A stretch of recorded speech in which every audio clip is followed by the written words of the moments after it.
કહેવાય છે કે બિન અનુભવી વ્યક્તિને ક્યારે સત્તા ઉપર ના બેસાડાય. નમસ્કાર મિત્રો, હું છું જયમીન જોશી. સ્વાગત છે આપનું જયબાદ. આજની વાર્તા એક રાજા અને તેના રાજકુંવરની છે. વર્ષો પહેલા એક રાજા હતો.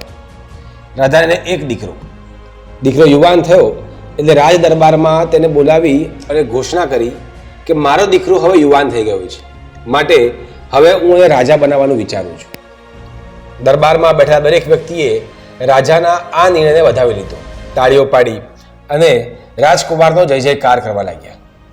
પરંતુ રાજાની પાસે એક એવા મંત્રી હતા જે વફાદાર હતા, જે વિચારશીલ હતા અને જેમની ઉંમર પણ ખાસી એવી હતી.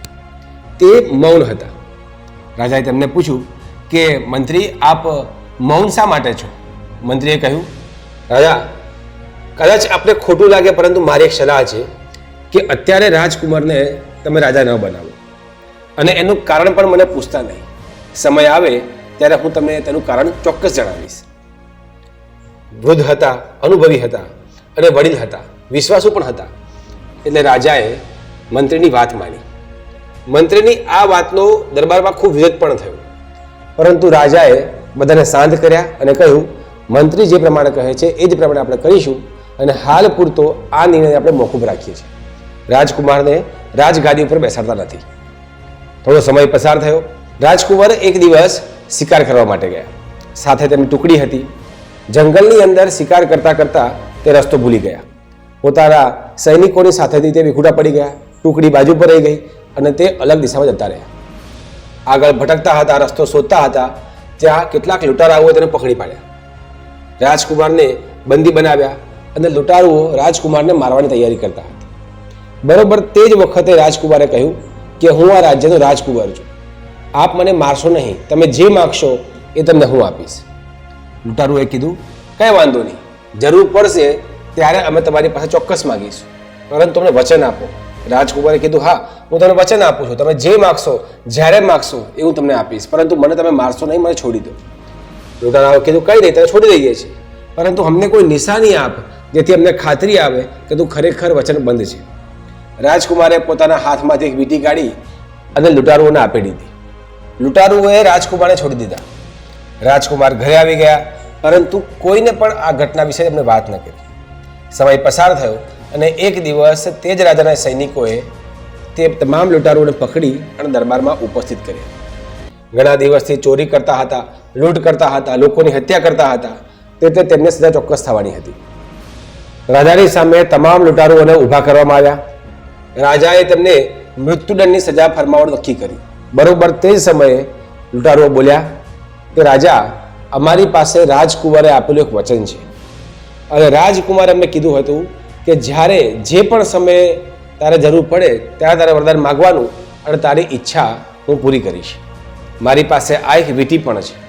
આમ કરી આખી ઘટના રાજાની સામે કહેવામાં આવી. રાજાએ રાજકુમારને બોલાવ્યો. રાજકુમારને પૂછ્યું. રાજકુમારે હા પણ પાડી. રાજા બરાબર મૂંઝાઈ ગયા. હવે શું કરવું તે સમજમાં નહોતું આવતું.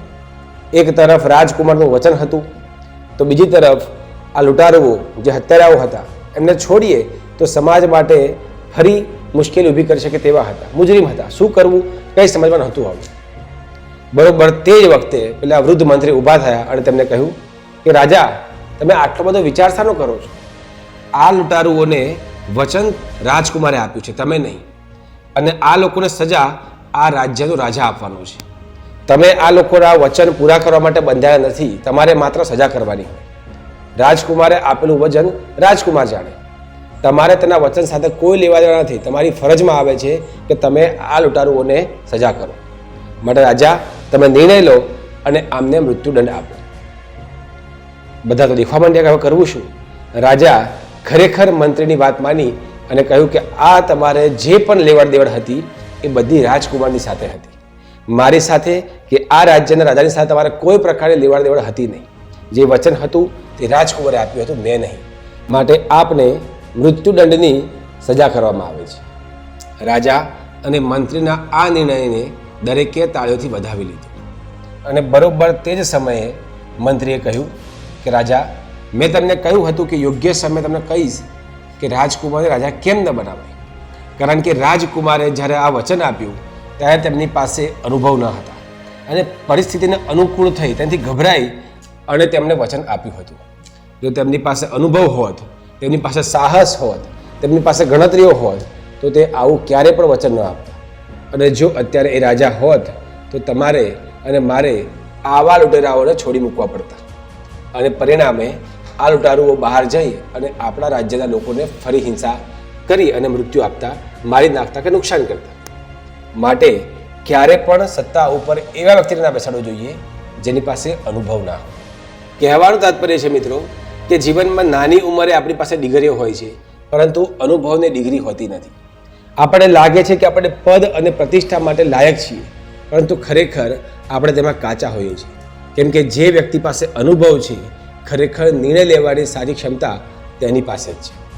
આ સાથે નવી વાર્તા અને નવા સંવાદ સાથે ફરી મળીશું. ત્યાં સુધી નમસ્કાર.